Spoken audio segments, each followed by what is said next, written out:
伫咱台湾无驾照过去骑奥多拜赛车的案件，逐年伫咧增加。根据着这交通部的统计，逐年无照驾驶出车祸，拢总造成600多人死亡，6万多人受伤。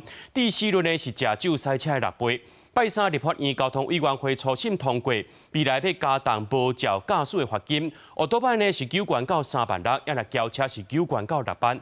另外，针对发出噪音的改装车，这罚金也对900提悬到3600。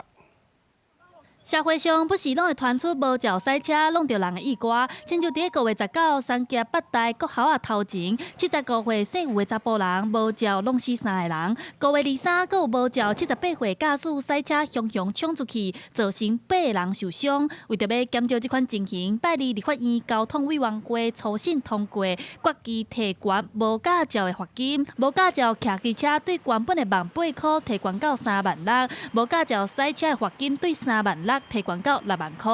那针对于酒驾的肇事的，不管是死亡的件数，或者是举发的案件数，其实都有明显的下降啊。但是无照驾驶的情形呢，这几年的确是比较明显的偏高。那所以说这次特别加重相关无照驾驶的罚则。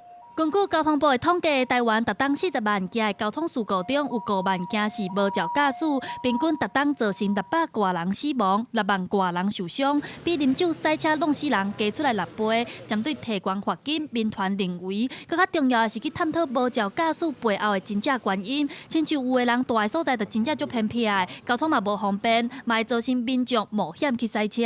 有真侪庄下所在，可能讲伊的公车啊，也是公共运输的方法，毋是遐尔啊侪，造成讲可能18岁以下的学生哦，也是讲吼65岁以上的士大人，可能爱无照驾驶来解决伊的交通的需求。